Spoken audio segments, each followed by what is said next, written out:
Webster present. Trustee La French. Love French present. Quorum has been established for, Madam President, I'll uh, take note that trustee Stoto is absent tonight. yes. Thank you. Please stand for the Pledge of Allegiance. Please place your right hand over your heart. Ready, begin. I pledge allegiance to the flag of the United States of America and to the republic for which it stands, one nation, under God, indivisible, with liberty and justice for all.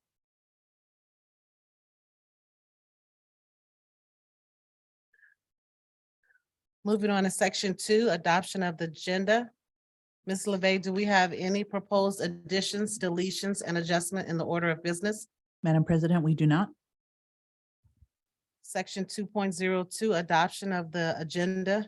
Trustees, I need a motion to adopt the agenda.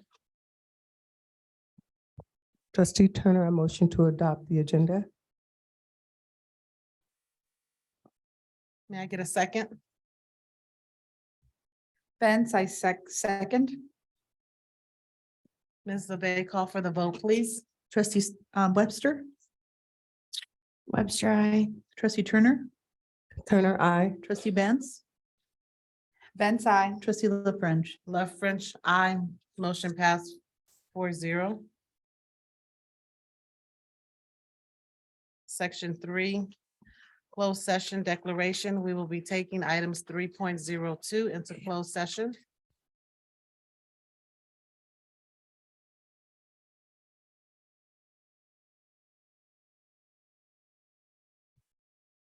Public testimony before closed session.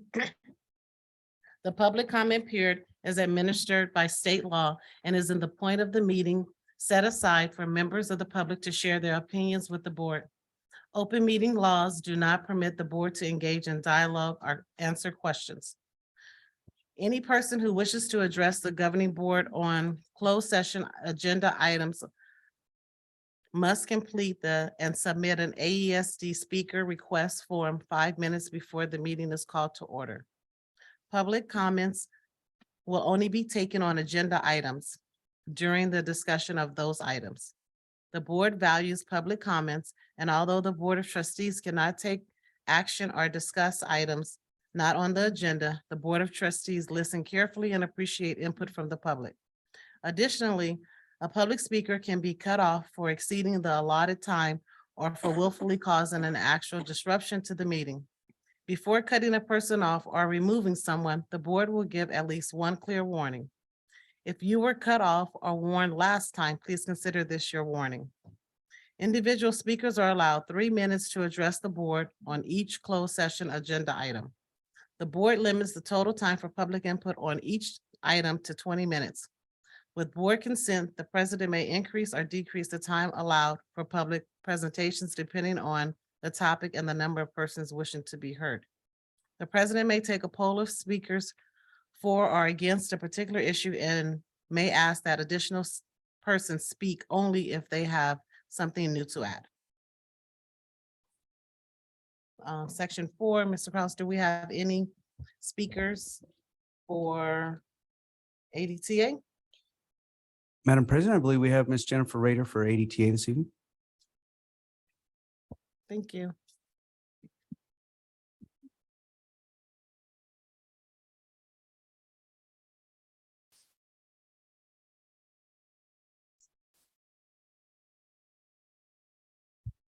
All right, good. Once again, good evening to people listening online, people in the room, and our cabinet and our trustees. Thank you very much, and good evening. I'd like to congratulate CSEA on settling a tentative agreement. I hope to hear soon that our administration will also get a fair compensation package. I'm happy to see that our human resources has seen clear to offer 2 terrific incentive packages, one for retirees and one for new hires. Carol Coburn and her team are putting together a fabulous program for summer school, but so far it has been somewhat difficult for families to enroll. We need to make sure the URL or Google form is easy to find, easy to access, easy to sign up. It's a valuable opportunity and should be available to as many students as possible. Many of us attended the active shooter training on Saturday. While it was very sobering, it was also very empowering. As terrible as that situation would be, I came out feeling more competent and hopeful than I was going in. I can see good things in the future of AESD. We are better, stronger, united, and we're all rowing in the same direction. Most of all, I would like to thank you, the Board of Trustees, because I know that at the heart of all these decisions is your leadership and your direction. Thank you for your commitment to our students. Thank you. Mr. Kraus, do we have any representative from CSEA? Madam President, is there anyone in the audience from CSEA in person?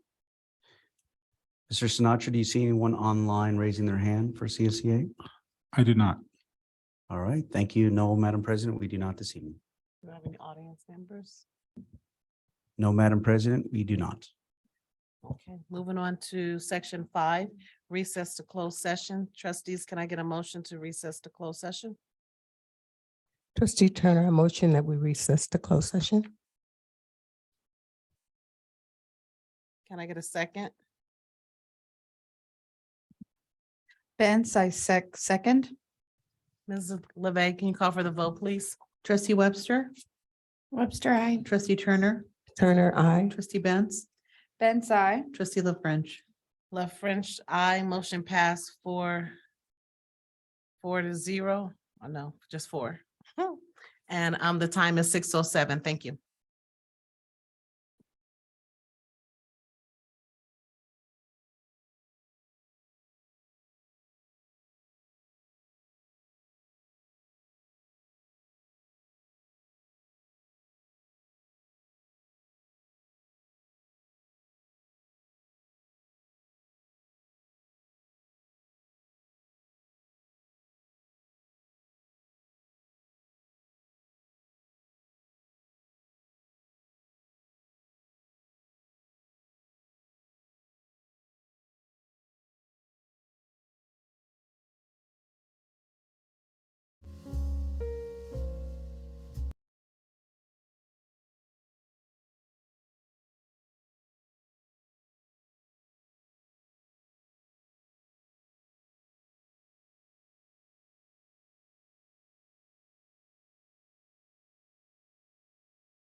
Section 6, reconvene to open session.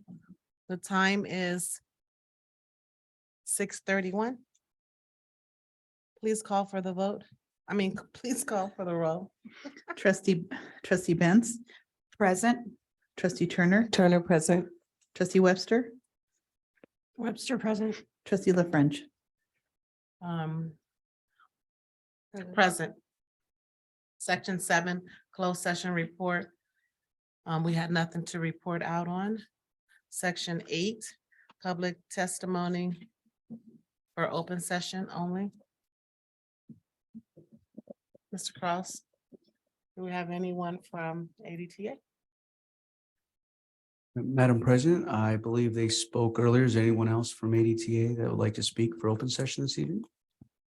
No, Madam President, not for ADTA. Anyone from CSEA? Mr. Sinatra, do you see anyone raising their hand in the Zoom meeting for CSEA? I see nobody online either. Great, thank you. No, Madam President, no one at this time for CSEA. Any audience members on Zoom land either? I do not have any requests on goldenrods or from Zoom, Madam President. Okay, thank you. Moving on to section 9, staff reports and presentations. Mr. Cross. Yes, thank you, Madam President, members of the board and members of the community that are here with us this evening. I want to thank all of you this evening. I see a lot of principals out there, a lot of teachers and classified staff that are joining us this evening as we present. Dr. Dwisen and her team are going to present on the McGraw-Hill impact history, social science curriculum for TK through 8th grade. And so with that, because she has a great presentation, I'm going to turn it over to Dr. Dwyzon and her team.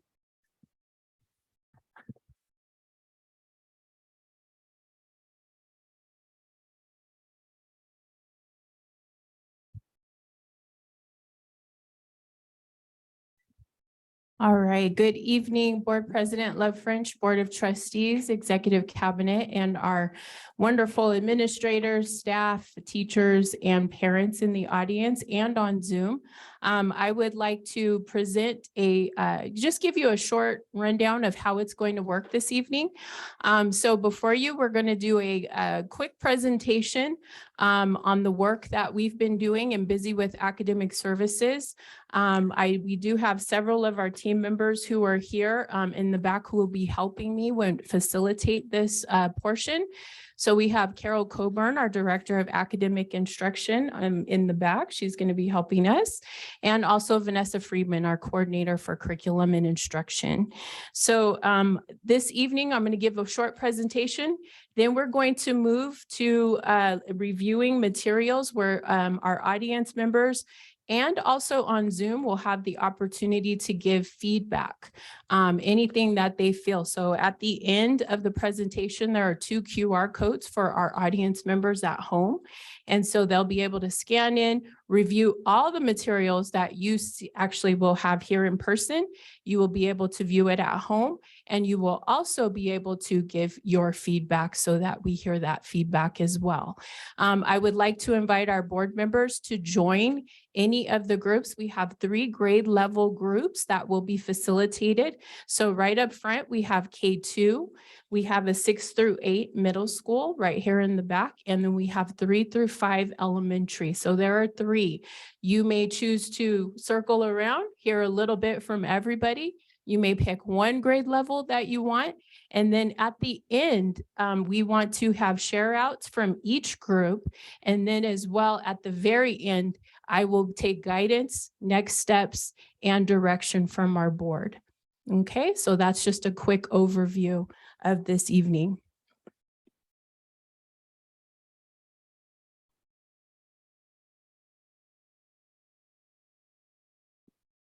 Okay, so the agenda this evening, we're going to do a background. I'm going to go over the history, social standards. Don't worry, not all of them one by one. Framework and the FAIR Act. We're going to talk about comprehensive instructional guides, which we are really excited to bring to you this evening. We are going to have time for discussion, collaboration, and feedback. And then our board, I want to hear from you as far as next steps of where we're going from here.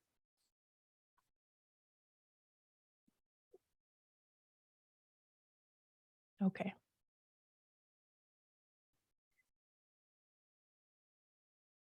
Okay. So trying to figure this out. So a lot of times we put thank you at the end, and I always forget that last slide. So I just wanted to put it in the beginning. This process, the whole process, I just really want to thank our Board of Trustees, our Superintendent, Mr. Kraus, Executive Cabinet, our academic services team, our teachers. We had teachers pilot these 2 programs and how we ended up here. Mary Wendy, our warehouse fiscal. I didn't want to leave anybody out. Our sites that helped us to do public viewing for parents and staff. There's so many. So I just want to thank you, because being here tonight is a result of all of us coming together. So thank you. So just a quick, brief snapshot of our timeline, and you'll see that we tried our very best to remain on schedule. We started this process in November, actually before that, but formally in November. And we are at the end in that last circle, which is yellow. We are in the process of ordering textbooks. Some have arrived, they're on the pallets. Some have arrived at the school sites, not dispersed yet because we are doing this process. But purchasing, once they hit go, it's kind of a process, they get going. We wanted to make sure that we did have our materials prior to the start of school. This next timeline that I'm showing you is our timeline for professional development. And you'll see that this is marked for 23-24 because once you get new materials, you want to make sure that you have the opportunity to learn about it. Make sure you see what it offers. And so this is our proposed timeline for next school year. So what I want to talk about this evening very quickly is instructional mapping. And we're calling it instructional mapping because many times there's a misconception that we focus and we teach the book. We focus and we teach the standards. And so how it works is we start off with our standards, which were in 1998, when the last history social science standards were developed. And basically the standards are what students need to know. What is it that the standard is asking for the student to have mastery of? After that, you would move into, they developed what is called the framework, which is a guide for teachers in teaching the standards. And so basically that standard and the guide and the resource is what is called when you do instructional mapping. So we call the textbook in this case a resource. It is one resource to teach the standard. So again, just a breakdown of a standard, the framework, and the resources that you have. Resources besides the textbook, we have primary sources, we have videos, we have websites, we have movies, we have guest speakers that may come in. We have study trips, we approve many study trips, and many of those study trips complement the standards in which the teachers are teaching. So I do want to talk about a little bit about the FAIR Act, because when it comes to history, social science, this is the point where many are, oh, they're teaching this or teaching that. So I want to call this out specifically. And the FAIR Act was developed in 2011, and it stands for Fair, Accurate, Inclusive, and Respective Education. So basically what it's stating is that they want to make sure that there is representation of cultures, that there's representations of both men and women that are prominent throughout. You have people, persons with disabilities, and also in the FAIR Act is making sure that there's representation from the LGBTQ plus community.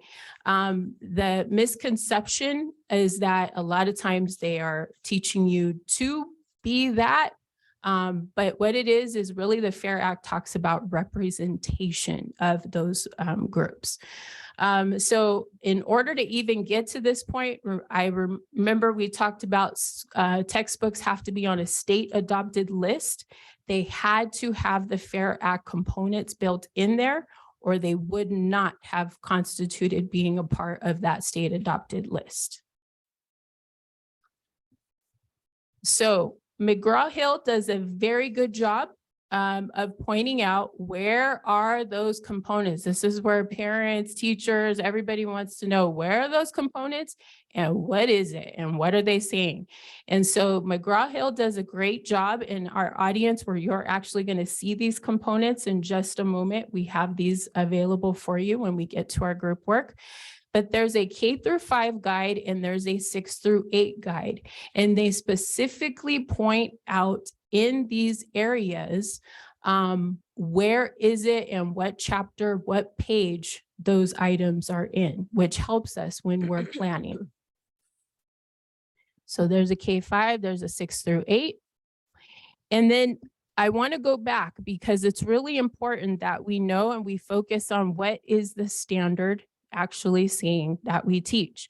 So standards-based instruction, it emphasizes the skills and the competencies through the specific learning objective. It allows teachers to be more flexible in the lesson planning through adding. So what that means is sometimes I might not go chapter by chapter, but I'm really focusing on the standard to make sure I'm teaching the standard. And I want to go in depth with the standard. Sometimes in our books, you might think, I don't know that they went as far as they should. Maybe we need to add more resources to help teach that standard. But really the focus and the idea is that we stay wrapped around the idea of making sure that students have mastery of the standard.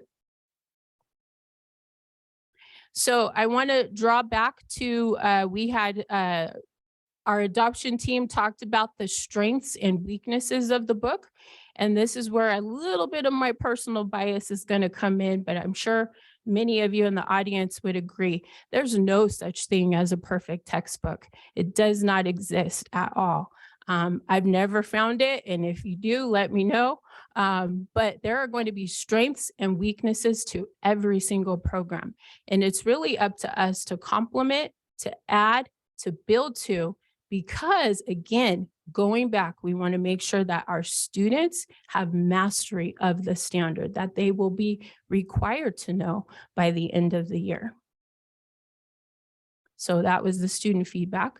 So when we talk about standards-based planning, we want to know, what do I want the students to be able to know, understand, and be able to do by the end of that particular lesson?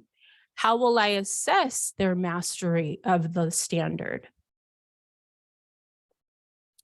The essential questions that students need to learn and begin to ask for themselves. Why am I learning this? How will I know that I've learned it? So we want to make sure that students also are aware of their own learning. They need to know, why am I being asked to learn what this standard says? So now I want to move into what is new. And I want to say that we started this process with our history, social science, but it is our intention to build comprehensive instructional guides for every core content area. So we are going to be embarking this. We're going to actually reach out to our teachers who want to help us because we believe in doing things together and so that we can build a better comprehensive instructional guide. So when we get to work, you will have these in front of you. But basically the comprehensive instructional guide, and these will be available digital so that any updates to it or additions, it's instant. But you will have that title page there. And then in the beginning, that first cover sheet, it talks a brief overview of what is being asked for, in this case, our first graders. So our first graders, they're focusing on, look right here, a child's place in time and space. And so that's the focus, that's the theme of their whole year for history, social science. After that, your teachers will be able to click a link immediately and get their first grade standards. And then right below that, what piece, not the whole framework. If you've ever read the framework, it's humongous. But what piece for me as a first grade teacher can help me with the framework with teaching the standards? So these are clickable links that teachers will have access to. The next page after that will be a comprehensive visual guide. So we do what's called backwards mapping. So for first grade, there are a total of 6 main standards that need to be taught through the whole year. So this is where teachers have some flexibility. So I might have 7 weeks total to teach the first standard. And we know that time is precious in school when we teach. So maybe I teach history only a few days a week. And this gives me options, but I know that by the end of the 7 weeks, I should have my students through that first standard. So you'll see that it's color coded, one color for each standard. Additionally, the next page gives you an idea of what this comprehensive instructional guide is going to be. I say going because it is not fully built. However, this is an idea. So in Tier 1 instruction, you'll see at the very top, it says Anchor Standard 1.1. That is the first standard that will be covered. Secondly, right underneath that, it says what the standard is. In this place, it says students describe the rights and individual responsibilities of citizenship. Underneath that, how long do I have to teach this unit? Because teachers need flexibility. Also, what is the McGraw-Hill connection? Remember, McGraw-Hill is a resource, but we're focused on the standard. So additionally, we have vocabulary. Vocabulary development is essential to our students in helping them grow in conversation and critical thinking. So we've called out those specific pieces of vocabulary that are essential to help the students master this standard. Additionally, there are what we will be adding are the following. We have additional resources. This is where our teachers help us out. What other books might I use? What other articles? Maybe there's some primary sources, some videos, maybe some study trips we can take to support this standard. Success criteria. How do I know for our students that they're mastering this standard? So that is listed there. And then at the bottom, we want to make sure that we have differentiation called out for all of our students. So you're going to see where we're going to build in for English learners, our special education and support students, as well as extension opportunities for students who need it. And then we want to build in enrichment, the opportunity for social emotional learning, art, music and movement, and technology. So we're really proud of these comprehensive curriculum guides and what they're going to be.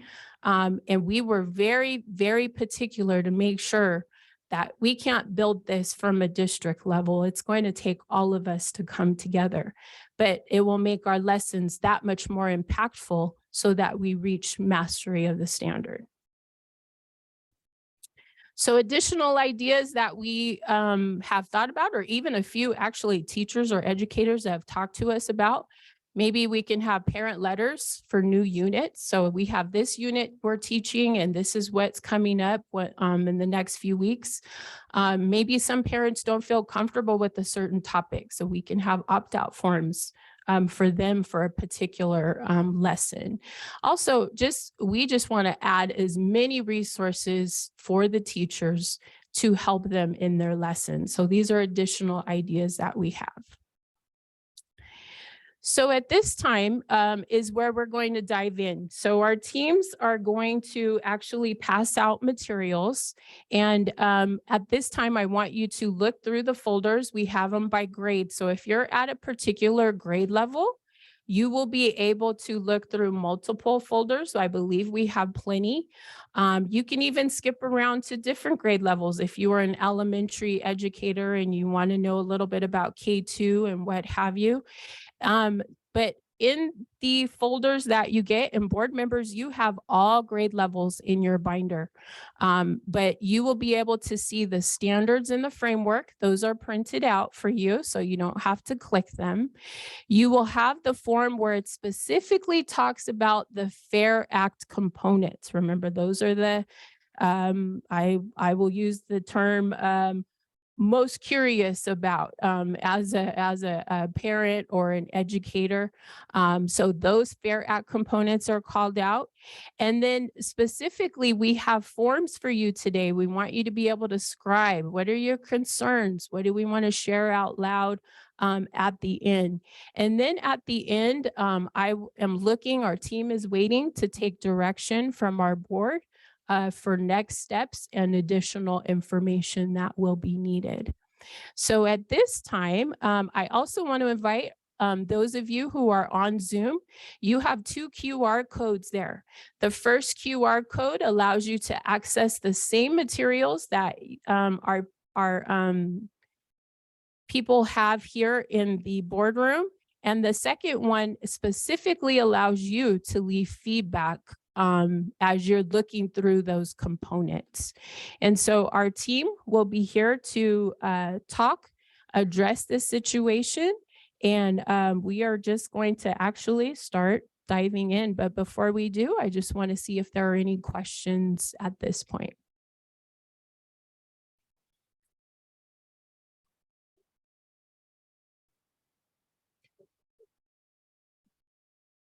Okay. I will be around. Our team is around for any questions. So board members, you're free to join in with our team. So we'll be around if you have questions.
So we're going to go about 15 more minutes. We will stop at 7:45. So I do just want to give a warning if you wanted to get to other grade levels. You are welcome to do so, or if you're still writing feedback. So 7:45, we will stop.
Okay, so at this time, we're going to bring everybody back.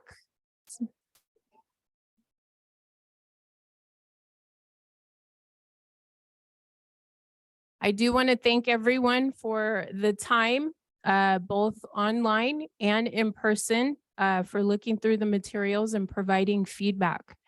At this time, I am going to actually step away and I'm going to let Ms. Friedman and Ms. Coburn come out and read the comments that were shared this evening. And then at that time, we will hear from our board members for guidance and next steps. So thank you all for this evening.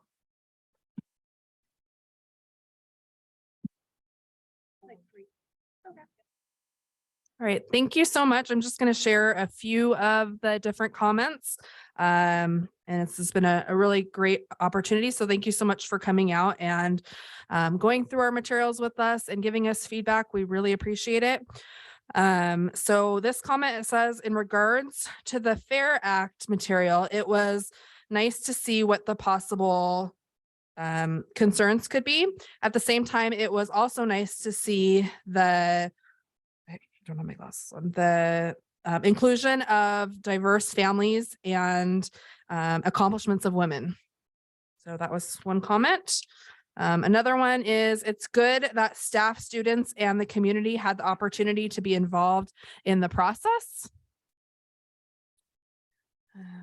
I now have a better understanding to why a teacher may skip a few chapters or spend less or more time on a topic. The instructional mapping seems to have sufficient flexibility to allow a teacher to meet the standards using creative resources. And the last one is, I like how there is a template for each standard. It would be great to have ideas for tier 2 and 3 instruction and for enrichment. And so those are parts of the mapping that we will be building out with the help of our community. All right, good evening. This one says that I really loved how everything is so simply organized and clear to understand, even as a parent, with the standards, the frameworks, and the instructional guides and resources will definitely facilitate my child's teacher teaching. I really loved the idea about the parent letters to inform us of what our children are learning. Maybe that way we could be more able to help. And then additional feedback, maybe providing framework training and new teacher training, as well as maybe even having a sample for the new teacher to guide herself as far as a lesson design, maybe some parent workshops on topics that our children are learning and have new ideas of how to help them at home. The instructional mapping tier instruction begins with state standards and follows with the framework, which consists of the grade level mastery. The additional differentiated instruction tiers provide resources that to meet the needs of students, and the enrichment provides resources to support the whole child. And then again, additional feedback, framework training, and lesson design examples. Having the FAIR Act information available is a great resources to give to parents and teachers. So people probably are informed of what their children and students are going to be taught. And then additional feedback, I liked the tie into our Wonders program. It connects very well and seems to be incorporate together. All of the components in the program will be wonderful resources for us to use.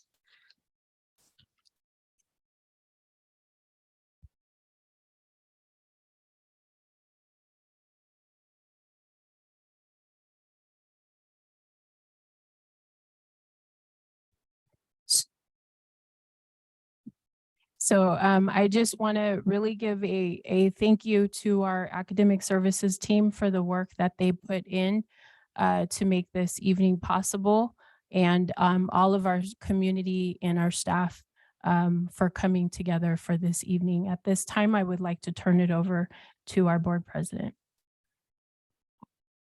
Thank you, Dr. Dwyzon. At this time, I'd like to open it up for discussion from the board members, starting with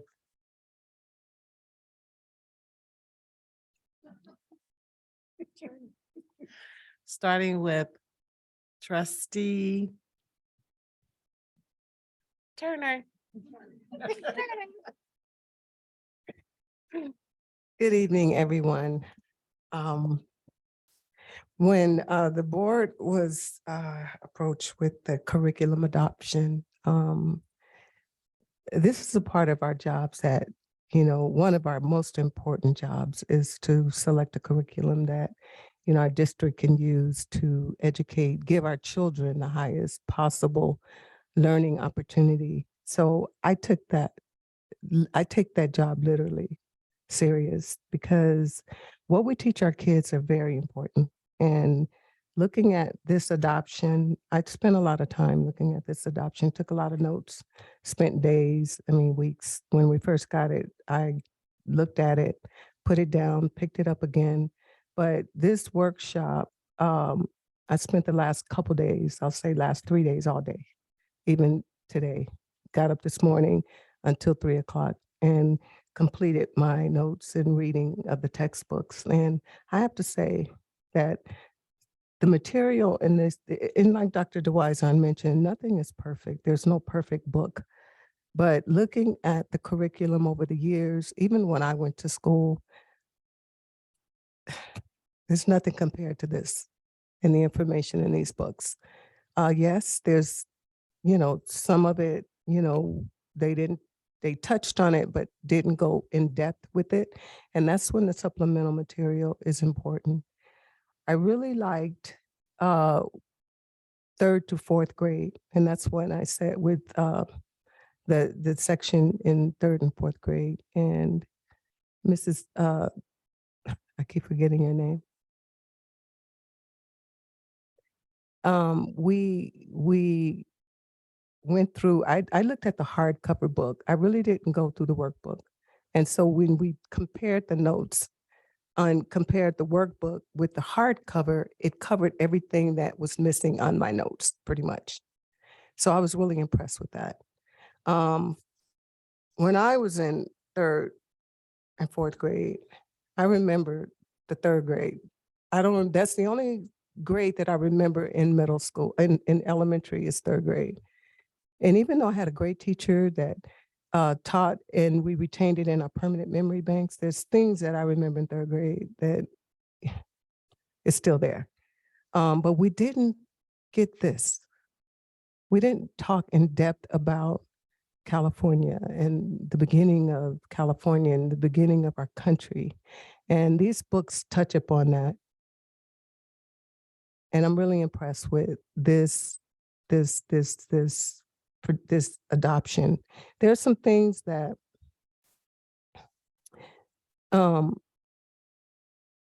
I feel that we could do better in it, that could have been added to it to make it an even more complete book. But for the most part, I'm happy and excited about this. Thank you. Okay. Thank you, Ms. Turner. Now we will hear from Ms. Benz.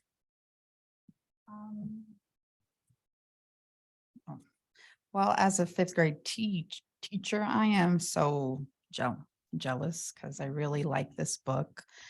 I like the primary sources. I just had the 5th grade and the 8th grade. And the way it uses the thinking maps, which you're all using. It's aligned with wonders with what you're using. It's colorful. It really is interesting. There's a lot to look at. And I am very excited and I appreciate all the work that's gone into it, and the scheduling of everything. It's so hands-on, and I feel that everyone will take this and really work with it, and our kids will excel for it. I looked at the 8th grade, and the one thing that got me the wow was the breakdown of the Constitution institution. It breaks it down by article and, gives in plain words what it means, as an adult, I'd have no idea what's in there. So I'm going to be extra reading that so I can understand, that document. I enjoyed the perspectives, it gives much more from the women, and because that's always been my thing, the girls, what were the girls doing? So it was just, I am glad that we have this, and I hope that our kids enjoy it as much as I did. So thank you. Trustee Webster, please. Trustee Webster. Good evening, and thank you all for being here with us tonight. I do want to start by saying thank you to Academic Services for bringing this curriculum in front of us. I am thankful to see that we are bringing a curriculum that our students do deserve. I do want to make a comment on future practices during curriculum adoption. I was under the impression that our books, our products wouldn't be purchased until after today's meeting where we discussed together. And I unfortunately found books in libraries last Friday with no notification to the board that we were making this purchase. So I would like to move forward having better curriculum adoption processes for the board to be more included and less left out. That's all I'd have to say. Thank you. Okay, so for me, I don't remember what the word was called, but I learned it.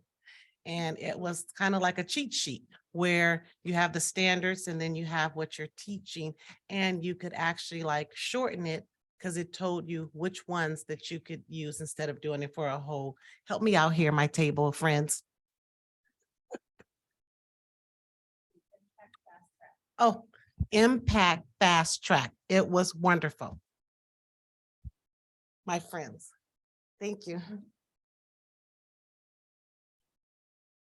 So the Impact Fast Track would allow you to be able to teach a lesson, but tell you which lessons will complete without having to go through the whole thing.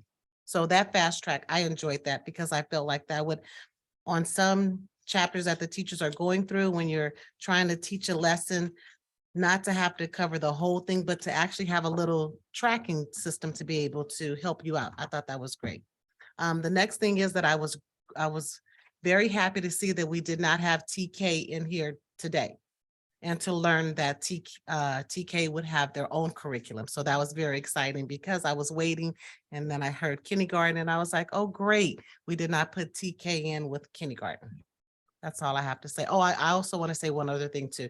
I know that it was a lot of work put into this when you're getting a new curriculum. And I know that the board asked for us to have this workshop. We wanted to have a workshop, and you guys had already piloted the program. I know that it takes a lot of work to pilot the program, then come here, then we have questions, and then have everything set up, because this book right here took a whole lot of work and killed a lot of trees too. I also like the fact that the book is online, so you kill less trees. And the virtual field trips, I learned during COVID, even for a 3 and 4-year-old, to be able to be on Zoom and take a virtual field trip to the zoo, they were so excited. So to be able to be inside your classroom and take a virtual field trip where you want to go, I think that that's wonderful. Thank you. That's all of our comments. Okay, moving on to section 10, governing board members' reports and announcements. Would anyone have anything? You could choose yourself if you want. I will. Oh, there we go. I pick my own stick. Here we go. I don't have much to say, but I did get to go to the active training. And I'm glad I did. It was more formative. My work does it each year. And did this one, I found it engaging. I learned more on top of what I've known. And I hope the next time we have it, more staff come. It is empowering. Those who were there had great ideas on how to build it, on how to make the school safer, and we're hoping to have, site specific training, because each school site, you are different. You have different buildings, quads, campuses, and I think it'd be good for all staff, throughout the school sites and here at the district office. Get some training just to make you more aware, so that we are safer. So, and it was a great turnout. So thank you.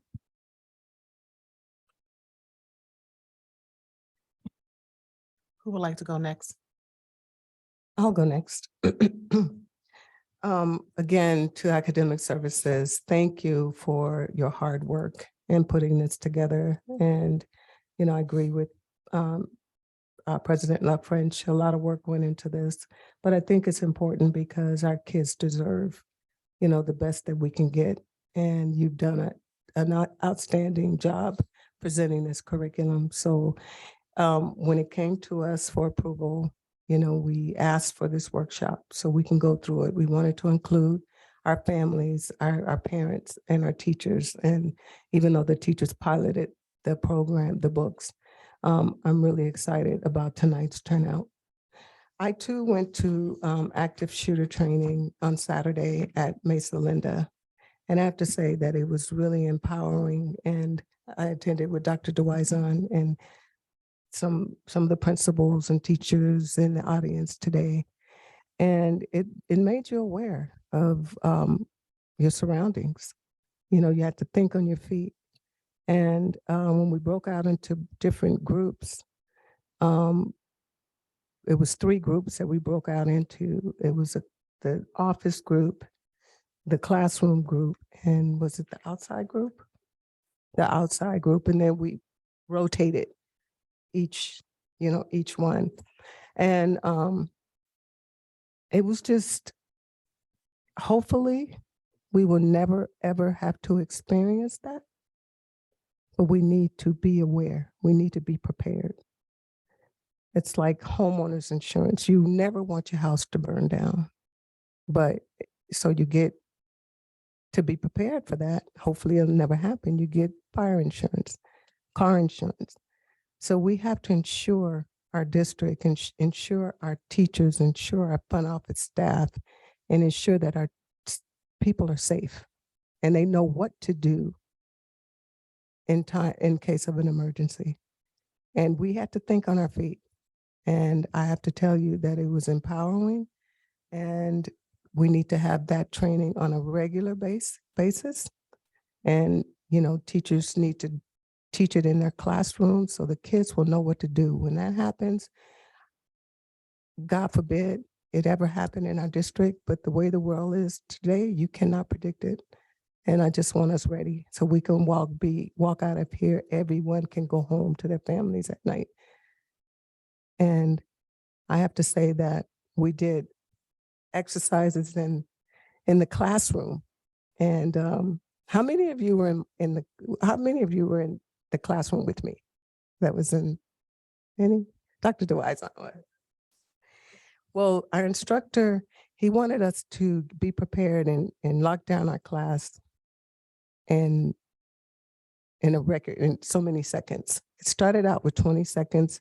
We went down to 15 seconds, 12 seconds, 11 seconds, 9 seconds. Did we go 9? I got 8.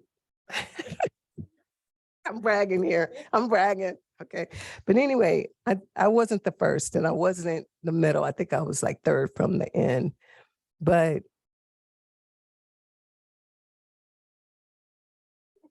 I did mine in 8 point something seconds. The instructor called me 8 seconds. I was happy about that because we had to, and I was so happy because what we had to do is you have to act like a teacher. And then when he made the call, he said, you know, we had to get the kids to the safe side of the room. We had to make sure that the door was locked, check the lock on the door, turn the lights off, and get the fire extinguisher in place. And the teacher had to man that door to make sure that if a threat came through the door, we were ready. And so I think the more we did it, the better the time got. So it's just practice, practice, practice. And I think that our children need to be involved in that and let them know it's your job to be safe. And when we were in the office, you know, we talked amongst ourselves. Do we have a weapon? Is everyone safe? You know, watch, can we get away? Because the concept was to run, hide, or fight. If you can run, run. If you can't get out, hide. But if you have to fight, you fight. And so we have to keep that in mind. And not only they talked about in our schools, but wherever we go, restaurants, malls, whatever, be vigilant of your surroundings. How will you get out of this building? And so it was very powerful. And so I'm asking that we have that training again and again until everyone is trained. One of the things that I was concerned about is our cameras. In the office, it took quite a long time for us to upload our camera system. And the camera should be on. I believe that the camera should be on all the time.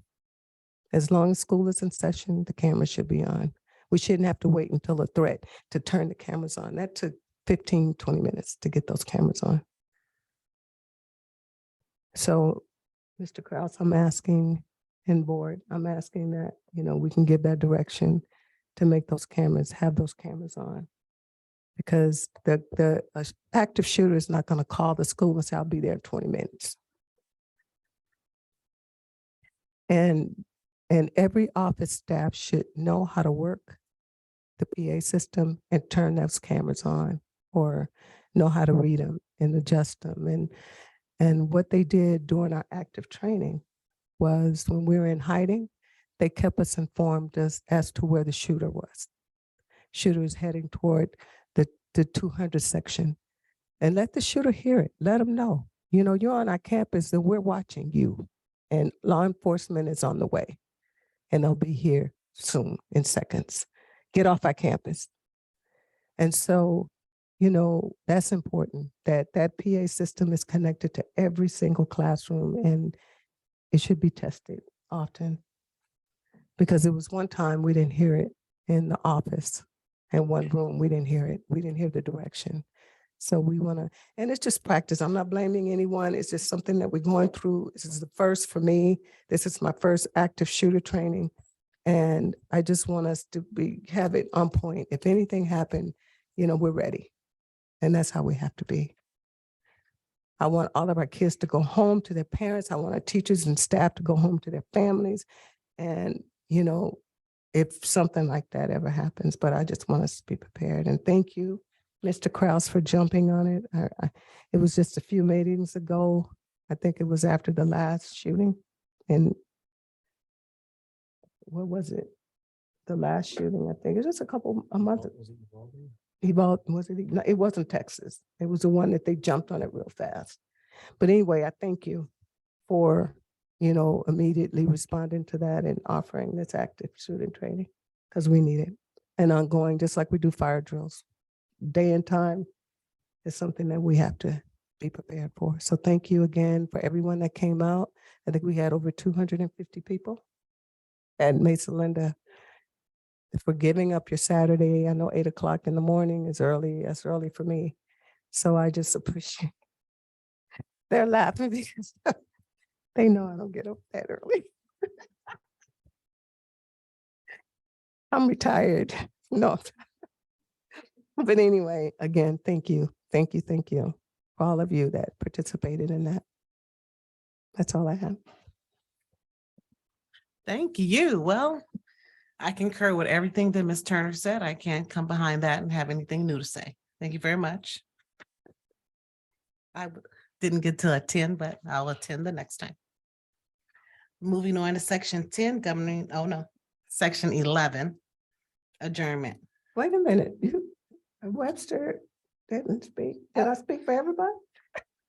We'll just let her speak for everyone. I apologize, trustee Webster. We'll just follow her suit. Let's go for 11. Thank you. Moving on to section 11, adjournment. Can I get a motion? Trustee Turner, I motion to adjourn. Benz, I second. Ms. LeVey, can you call for the vote, please?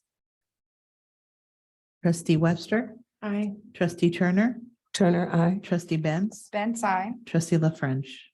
Love French, aye. Meeting is adjourned. Everyone have safe travels. Thank you. Madam President, the time is 8:11 PM.